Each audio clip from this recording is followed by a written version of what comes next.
ఈరోజు కర్కాటక రాశి వారికి విద్యార్థులు ఈరోజు చదువు కంటే ప్రేమ వ్యవహారాలకు ఎక్కువ ప్రాధాన్యత ఇవ్వడం వల్ల చదువు దెబ్బతింటుంది. సెల్ ఫోన్లకు దూరంగా ఉండండి. ఉద్యోగస్తులు మీరు చేసే చిన్న పొరపాటు వల్ల ఉద్యోగాన్ని కోల్పోయే అవకాశం ఉంది, జాగ్రత్త. వ్యాపారస్తులు ముఖ్యంగా అధిక లాభంతో వ్యాపారం చేయడం వల్ల లేదా ఎక్కువ మార్జిన్స్ వేసుకోవడం వల్ల నష్టాలు ఉన్నాయి కాబట్టి స్వల్ప లాభాలు స్వల్ప మార్జిన్స్ వేసుకుని వ్యాపారాలు చేస్తే లాభాలు పొందుతారు. స్త్రీలకి పరపురుష వ్యామోహం వల్ల సమస్యలు, అత్త ఆడపడుచు తోటికోడలు వీళ్ళతో మనస్పర్ధలు కనపడుతున్నాయి. విదేశాల ఉండే భారతీయులకి ఇంటికి రావాలన్న తాపత్రయం పెరుగుతుంది. ఇంట్లో కిరాణాకి సంబంధించి కూరలకు సంబంధించినటువంటి అవసరాలకి లేదా పిల్లల ఖర్చులకు సంబంధించి ఖర్చులు విపరీతంగా పెరుగుతాయని చెప్పొచ్చు. తప్పనిసరి పరిస్థితుల్లో అప్పులు చేయవలసిన పరిస్థితులు కనపడుతున్నాయి. లేటుగా బయలుదేరడం వల్ల, కంగారు ప్రయాణం చేయడం వల్ల ప్రమాదాలు కనపడుతున్నాయి. కుటుంబ సభ్యులతో గట్టిగా మాట్లాడడం వల్ల, దురుసుగా మాట్లాడడం వల్ల మనస్పర్ధలు కనపడుతున్నాయి.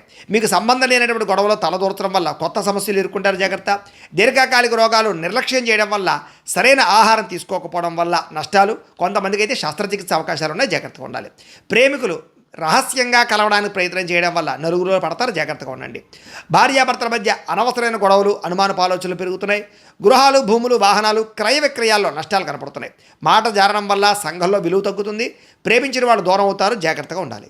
సూర్యనారాయణ మూర్తి అంటే ఇష్టమైతే కనుక ఇక్కడ ఒకసారి లైక్ చేయండి. ఆయన ఆశీస్సులతో ఆరోగ్యం కలుగుతుంది. అలాగే రేపటి రాశి ఫలం కూడా మీకు రావాలన్నట్లయితే కనుక సబ్స్క్రైబ్ చేసుకుని ఫాలో అవ్వండి. అలాగే ఇక్కడ కనపడుతున్నటువంటి ఈ లింక్ మీద మీరు క్లిక్ చేసినట్లయితే మీకు ఈరోజు ఇంట్లో సూర్యనారాయణ మూర్తికి ఎలా పూజ చేసుకోవాలో వీడియో వస్తుంది.